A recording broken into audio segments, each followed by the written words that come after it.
Tirania de Aço Capítulo 802 O passeio do príncipe Min pela cidade. Parte ele enquanto Berengário voltava para casa depois de pôr fim à guerra, lutava contra o mundo católico.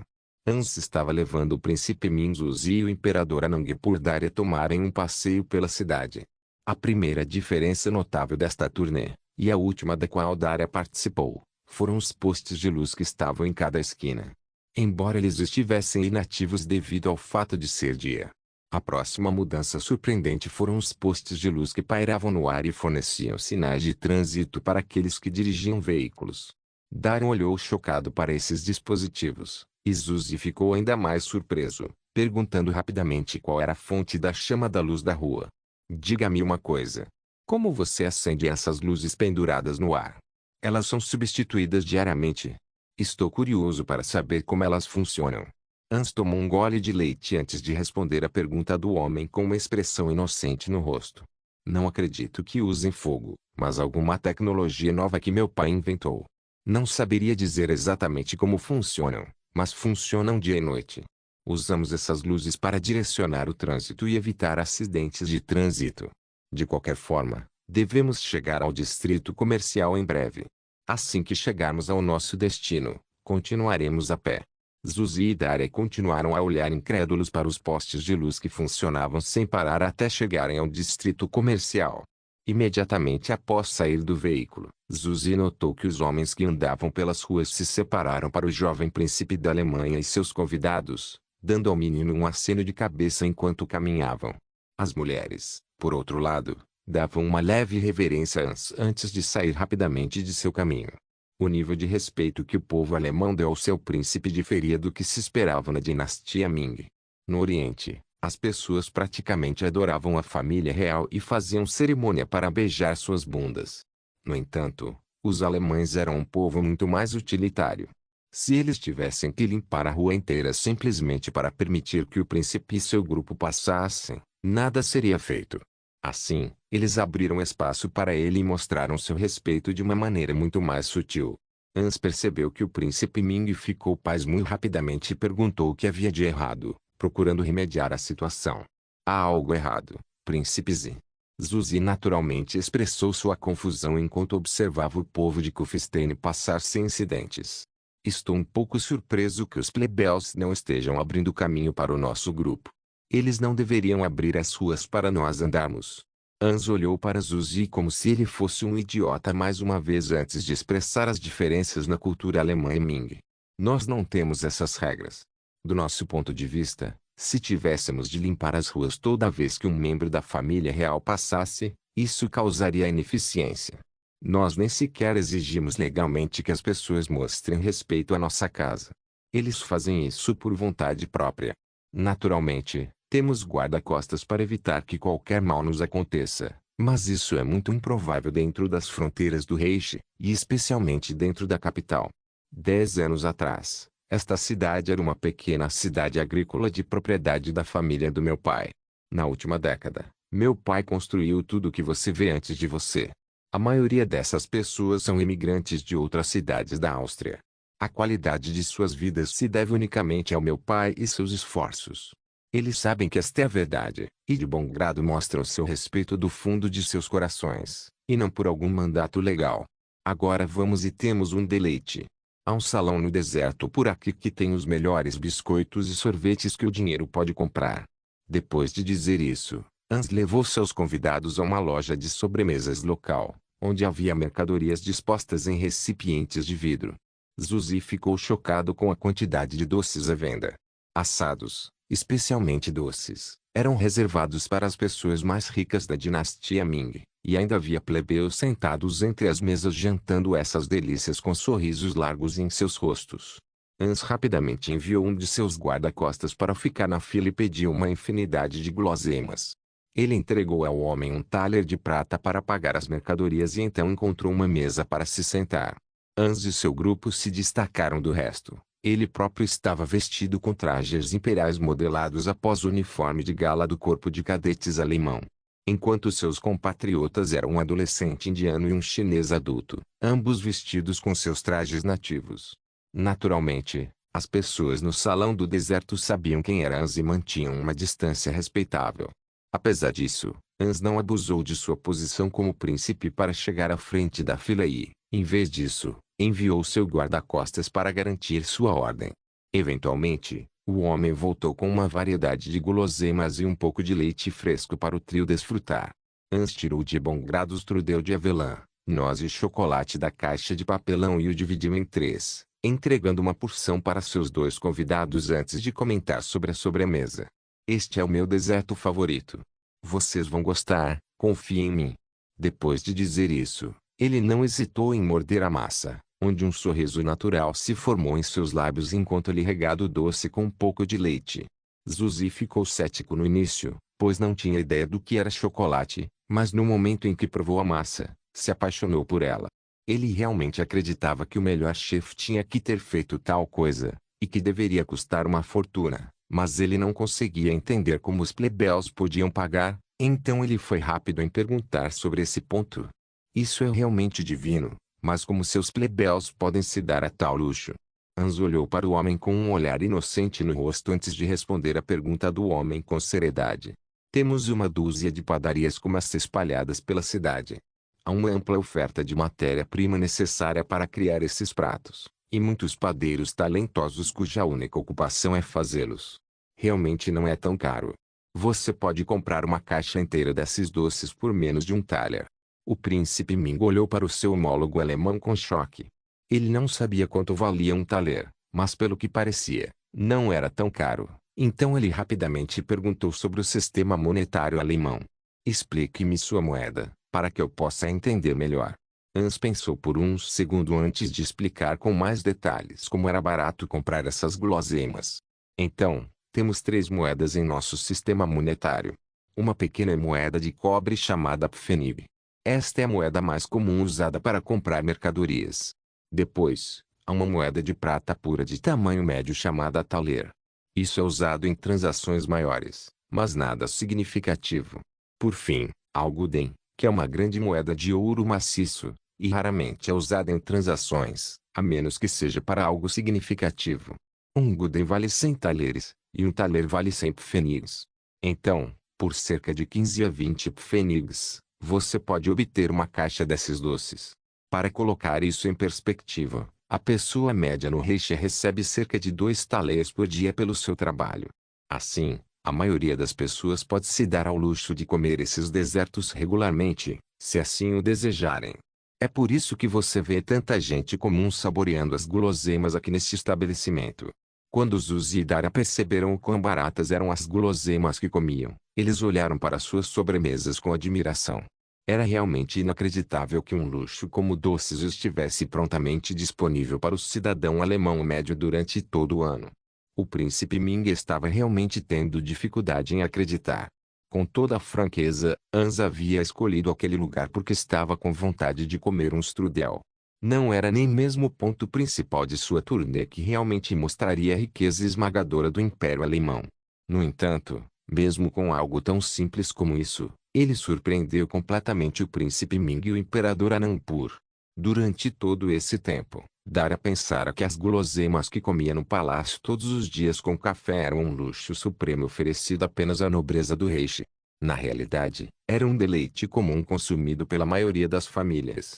Berengário desde cedo se certificou de dar o exemplo de bem pagar seus empregados, e com a riqueza que estava em suas mãos, todas as outras corporações que cresceram ao longo dos anos seguiram seu exemplo. Por causa disso, havia uma riqueza significativa nas mãos do cidadão alemão médio. Muito mais do que a maioria dos países do primeiro mundo da vida passada de Berengário. Com a poligamia se tornando uma prática mais comum na Alemanha, houve um aumento na força de trabalho, pois apenas uma ou duas mulheres eram necessárias para ficar em casa e cuidar das crianças. As outras esposas saíam e trabalhavam como o homem da casa, proporcionando uma qualidade de vida significativamente maior para as famílias. Com as rígidas leis de divórcio em vigor, que só permitiam a dissolução de um casamento por meio de culpa, como traição ou abuso, essa riqueza raramente era dividida, criando famílias estáveis para os jovens alemães. Embora Hans tenha feito um bom trabalho descrevendo a riqueza da pátria, ele ainda não fez justiça quando esses fatores foram levados em consideração. No entanto, à medida que esse passeio pela cidade continuasse, Zuzi e Dara teriam uma ideia muito melhor de quão rico e próspero o Reishi realmente era. Tirania de Aço capítulo 803. Voltando para casa, finalmente Berengário ficou na fila, esperando por um dos muitos trens que o levariam para casa em Kufstein. A guerra havia terminado e Berengário estava agora esperando junto com suas tropas para voltar para casa. Os trens estavam correndo sem parar, levando centenas de milhares de homens de uma ponta a outra do Reich. Apesar de ser Kaiser e querer desesperadamente voltar para casa para sua família, Berengar não abusou de sua posição como Kaiser para pegar o primeiro trem de Hamburgo. Ele era o Reichsmarschall e, como sempre, vivia e respirava nas mesmas condições que seus soldados. Era o primeiro a chegar, o primeiro a servir os vagões, e como homem que havia viajado para a Inglaterra e de volta à pátria, ele estava entre os últimos da fila. Felizmente para ele, seu projeto ferroviário nacional foi concluído, e milhares de vagões existiam para transportar os soldados através do Reich. Assim, depois de esperar várias horas em silêncio, ele finalmente conseguiu embarcar em um vagão que se dirigia para Kufstein. Berengário sentou-se no trem enquanto via passar rapidamente pelas fronteiras da pátria. Não era mais apenas o reino da Áustria, que era um estado industrializado. Hamburgo era uma importante cidade portuária com um dos principais estaleiros do Reich. As áreas circundantes tinham agricultura totalmente mecanizada, e a própria cidade tinha muitas fábricas. O trem passou pelos reinos, principados e grão-ducados individuais que formavam o Império Alemão, e cada grande cidade parecia ter se desenvolvido substancialmente ao longo dos anos. Embora a eletricidade fosse um novo recurso exclusivo da Áustria, a era do vapor prevaleceu nas principais cidades do Reich. A rápida urbanização da Alemanha não foi tão desastrosa quanto se poderia esperar. Com tecnologia relativamente moderna, casas e cortiços podiam ser construídos rapidamente, e as cidades eram projetadas individualmente para complementar essas mudanças na população da maneira mais eficiente.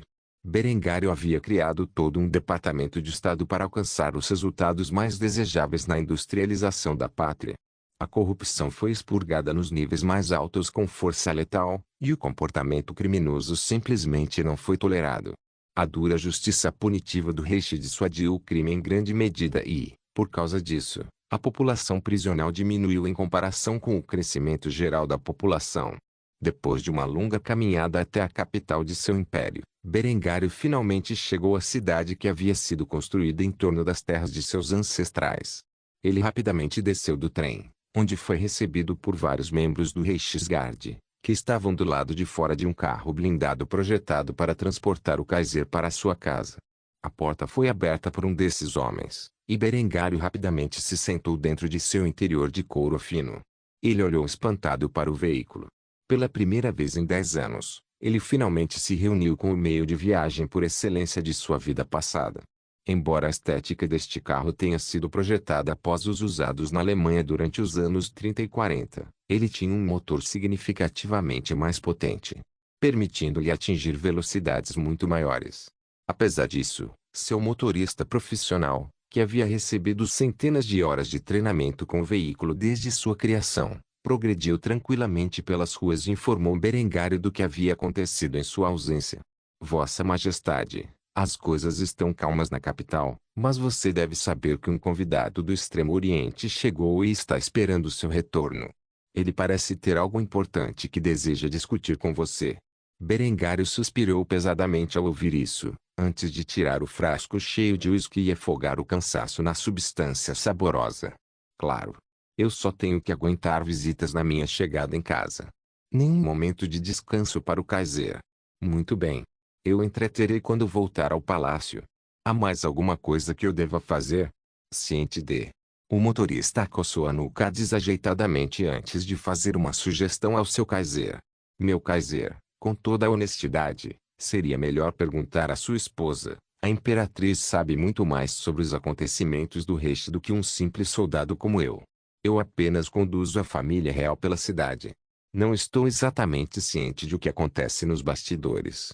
Berengário acenou com a cabeça em silêncio e aproveitou o pouco tempo que teve para relaxar antes de chegar ao palácio. Quando o automóvel entrou na garagem, ele saiu de suas portas e subiu lentamente os degraus em direção ao seu palácio. Lindy estava de pé em seu estado mais bonito, pronta para cumprimentar seu marido. As outras esposas não estavam à vista, o que Berengário achou estranho.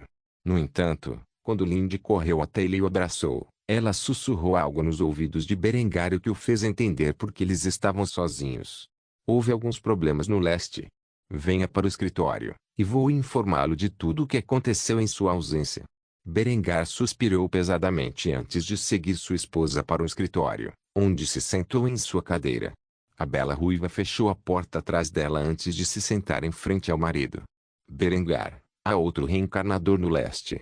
Depois de dizer isso, Lindy não esperou pela reação dele e lhe entregou todas as informações que seus agentes haviam reunido na Índia e na dinastia Ming desde que soubera da existência de Tami.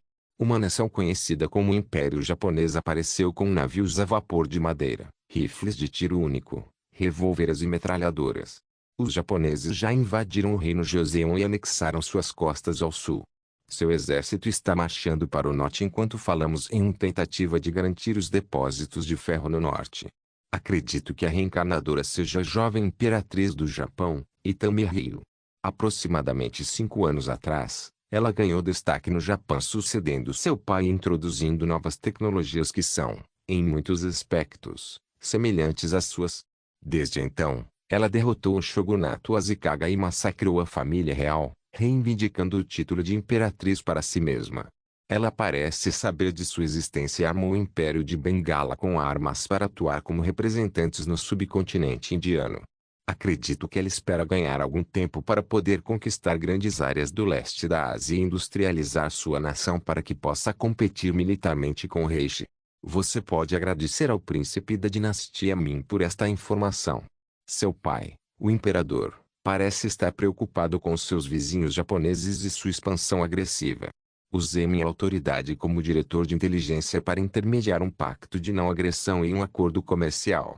Também convenci o príncipe a permitir que nossos agentes contrabandeassem armas para a Península Coreana para armar camponeses em uma luta contra os invasores japoneses. Esses planos ainda não foram totalmente acordados pelo imperador Ming, mas o príncipe está confiante de que pode convencer seu pai a aceitar nossos termos. Enquanto falamos, Anzo está levando em uma jornada pela cidade para mostrar a riqueza e o prestígio do Reishi. Berengário examinou silenciosamente a informação por vários minutos antes de xingar baixinho.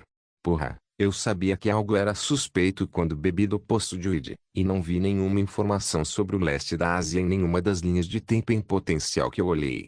Eu me convenci de que nunca fui tão longe, mas deve ter sido bloqueado pela existência de outra reencarnação. Que deuses a trouxeram aqui, e qual é o propósito deles ao fazê-lo? Esta Itami Ryo está ciente da presença sobrenatural neste mundo. Lindy abaixou a cabeça em derrota ao admitir que era realmente ignorante em relação a essas perguntas. Receio que não tenha os meios para responder a essas perguntas. No entanto, preciso de esclarecimentos sobre qual é o nosso plano para lidar com essa cadela? Berengar riu enquanto colocava o dossiê sobre a mesa antes de abrir a garrafa de uísque que mantinha dentro de sua mesa. Ele serviu-se e a sua esposa uma bebida forte antes de responder a pergunta. Esta Itami Ryo já mostrou sua hostilidade criando um representante no subcontinente indiano. Não temos escolha a não ser retaliar. Vou enviar 5.000 Jade-comandos para a Península Coreana para armar e treinar a ralé camponesa local em uma força de guerrilha capaz. Isso deve dar à cadela uma boa dor de cabeça. Quanto à Índia, parece que não temos tempo a perder. Devemos garantir o trono para Dara e estabelecer uma presença armada na região para atuar como uma dissuasão para o Império de Bengala. Agora que temos o motor de combustão disponível, é hora de apresentar uma nova forma de guerra a este mundo. Eu tinha inicialmente planejado derrotar o mundo católico e dar um passo atrás dos avanços militares para a próxima década. No entanto, parece que não é mais uma opção. Se Itami Ryo procura ganhar tempo para modernizar suas forças, ela tem outra coisa vindo. Parece que estamos no alvorecer de uma nova corrida armamentista. Com a bênção dos deuses, sairemos vitoriosos. Quando o príncipe Min voltar de sua breve viagem com nosso garotinho, eu gostaria muito de ter uma palavrinha com ele. Enquanto isso, pretendo relaxar. Então a pergunta é, Lindy, como você vai tratar meu estresse? A bela ruiva peituda tinha um sorriso sensual no rosto enquanto andava ao redor da mesa e se ajoelhava na frente de seu marido antes de responder à sua pergunta. Eu posso pensar em algumas maneiras. Tirania de Aço Capítulo 804 Uma nova era de guerra terrestre. Depois de fazer amor com sua esposa favorita, Berengar percebeu que o tempo não espera por nenhum homem, e que ele estava atualmente em uma corrida armamentista com um reencarnador hostil. Assim, ao invés de usar o pouco tempo que tinha para relaxar, ele rapidamente começou a trabalhar projetando toda uma linha de novas armas e veículos que mudariam completamente a forma como a guerra era travada em todo o mundo. Depois de anos de esforços de industrialização e o controle sobre enormes depósitos de matérias-primas, Berengar agora tinha os meios para criar veículos blindados, submarinos, aeronaves e outros sistemas de armas modernos. No entanto, antes de tudo, ele precisava equipar sua infantaria com armas semiautomáticas e automáticas capazes que seriam vitais nas guerras que seriam travadas no mundo oriental. Embora Berengar pudesse projetar um rifle de assalto adequado para usar como seu rifle padrão das Forças Armadas, ele hesitou em fazê-lo. Para começar, ele acreditava que o alcance estendido de um cartucho de potência total seria vital nas ilhas do Pacífico. Komitami provavelmente entrincheiraria suas forças e atiraria nele com rifles de ferrolho. No entanto, a história de sua vida passada provou que rifles de batalha de fogo selecionados eram geralmente incontroláveis no modo automático, com algumas exceções notáveis. Durante a Segunda Guerra Mundial da vida passada de Berengário, os paraquedistas alemães solicitaram um rifle capaz de cumprir tanto o papel de uma metralhadora leve quanto um rifle de infantaria.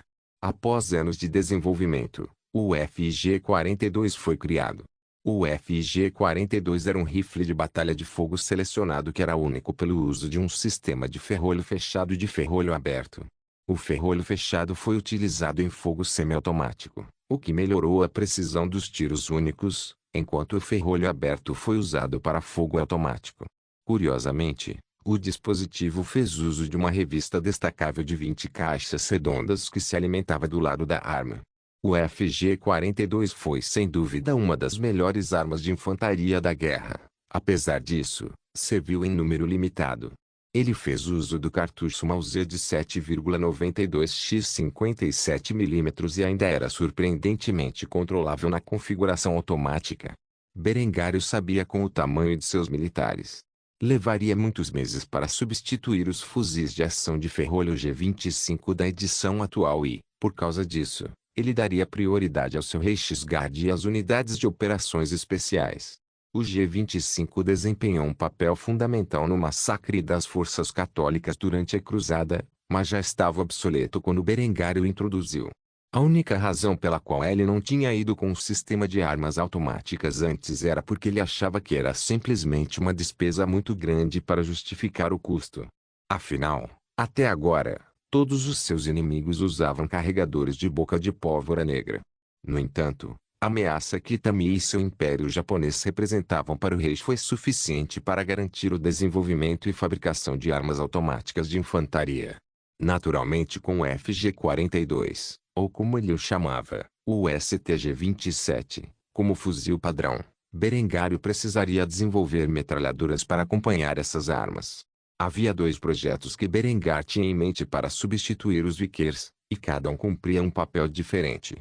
A ZB-30 era uma metralhadora leve de alimentação superior, compartimentada em uma variedade de cartuchos durante o período entre guerras da vida passada de Berengário.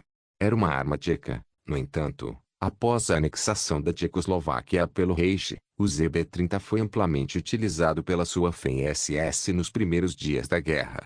Em grande parte por causa de políticas internas que os impediam de usar as cadeias de suprimentos padrão da Wehrmacht.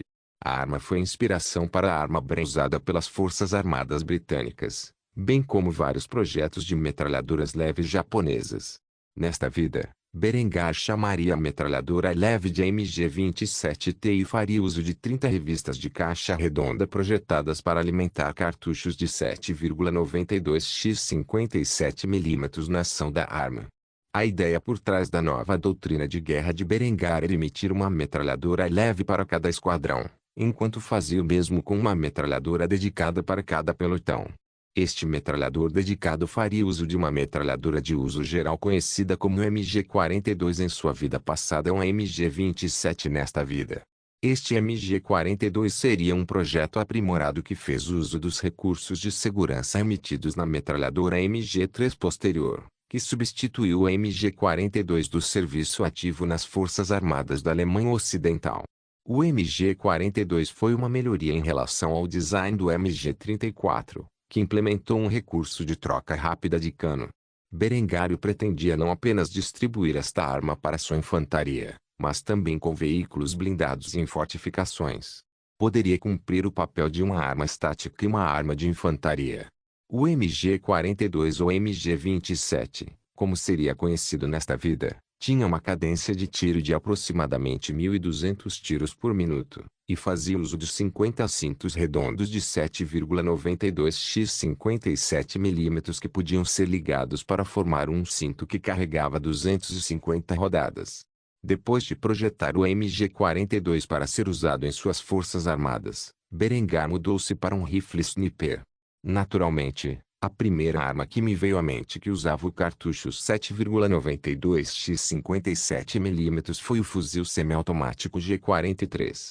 Esta arma tinha um suporte de mira embutido, um carregador destacável de 10 tiros e era capaz de disparar um tiro por cada acionamento do gatilho.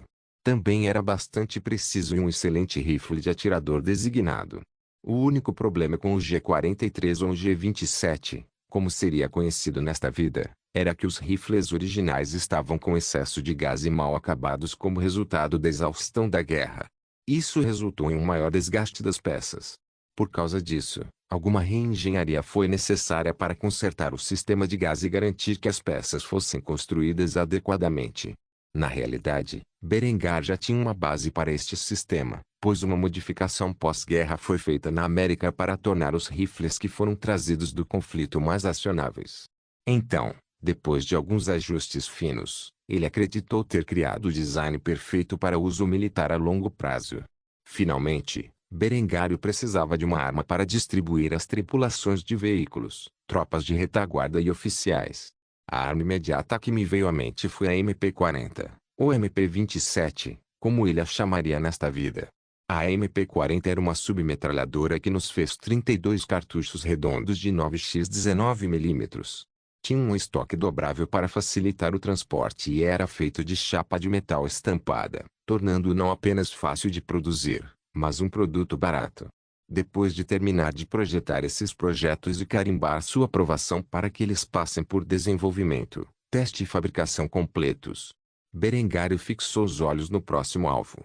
A Segunda Guerra Mundial, em sua vida passada, foi na realidade um campo de provas para várias ideias que eram boas e ruins para o campo de batalha. Era o alvorecer de um novo estilo de guerra, e muitas nações surgiram com ideias diferentes sobre como um exército deveria funcionar. Berengar naturalmente conhecia as vantagens e desvantagens desses sistemas e decidiu por uma série de veículos blindados que se inspiraram na moderna doutrina americana. O primeiro veículo que me veio à mente foi um veículo de combate de infantaria. O veículo de combate de infantaria foi um conceito que surgiu na era pós-guerra. Essencialmente, era um veículo projetado para transportar tropas para a batalha e fornecer apoio direto ao fogo. A principal diferença entre um veículo de combate de infantaria e um veículo blindado de transporte de pessoal era o tamanho de sua arma primária. Um veículo de combate de infantaria tinha um canhão principal que disparava pelo menos um projétil de 20 mm. Berengar pretendia criar um grande veículo de combate de infantaria capaz de transportar um esquadrão inteiro de infantaria para a batalha. Por causa disso, ele realmente projetou algo relativamente único. A forma geral do IFV que Berengar criou tomou a forma do Schützenpanzer SPZ-11 2 cursos da Alemanha Ocidental. No entanto, seu tamanho foi aumentado para o de um M2 Bradley FV com o aumento do tamanho do veículo. Ele precisava de um motor melhor e, por isso, Berengar utilizou o mesmo motor que movia seus caminhões de 5 toneladas.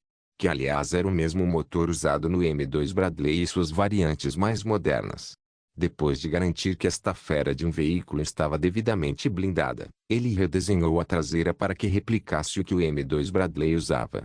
A modificação final que Berengar fez neste veículo foi garantir que ele tivesse capacidades anfíbias, algo que ele achava que precisaria se fosse para a guerra no Pacífico. Ele nomeou este veículo Schützenpanzer SPZ-27 Lynx. Depois de projetar o IFV que levaria suas tropas para a batalha, Berengar decidiu por um projeto de tanque que ele poderia construir neste momento. Qualquer projeto que se originou após a Segunda Guerra Mundial seria difícil de alcançar, mesmo que simplesmente por causa de sua dependência de sistemas de mira mais modernos. Por causa disso, Berengar selecionou o que ele acreditava ser o melhor tanque da Segunda Guerra Mundial, e esse foi o Panzerkampfwagen V Panther, também conhecido simplesmente como Panther. O tanque Panther era um tanque médio que foi amplamente utilizado na Segunda Guerra Mundial pelas forças da Wehrmacht-Waffen-SS. Ele fazia uso de um canhão principal KWK-42 de 7,5 cm e era um compromisso decente entre blindagem, poder de fogo e mobilidade. Alguns historiadores diriam que foi uma das principais inspirações para o conceito do Mine Battle Tank do pós-guerra. Berengar pretendia nomear este veículo como Panzerkampfwagen I Panther, já que foi o primeiro dos projetos de tanques do Reich neste mundo. Berengar suspeitava que em um ano, ou talvez dois, seu Reichsguard estaria totalmente mecanizado e, nos anos seguintes, seu exército alcançaria. Essas armas seriam gradualmente introduzidas em suas forças ao longo do tempo, e ele pretendia usar o subcontinente indiano não apenas como campo de testes para suas novas armas, mas também como meio de dar ao seu exército alguma experiência em combate moderno. Esses veículos blindados e armas automáticas eram apenas a primeira das novas invenções que Berengário pretendia projetar. Foi uma nova era ousada. Com acesso a motores de combustão e materiais como alumínio, ele poderia projetar novas embarcações navais e uma força aérea dedicada. Inferno, pelo que parece, seu primeiro dirigível estava quase pronto. Uma vez que tal coisa fosse construída, seu povo governaria os céus. Assim, enquanto Hans continuou a mostrar a riqueza do Reich para seus convidados, Berengar foi rápido no trabalho, projetando uma geração inteiramente nova de armas com as quais as forças armadas do Reich seriam equipadas nos próximos anos. Não se esqueça de deixar o link de se inscrever no canal. Por favor, certifique-se de verificar meus outros vídeos, tenho certeza que você vai gostar deles. Solem irmãs, Solem irmãos.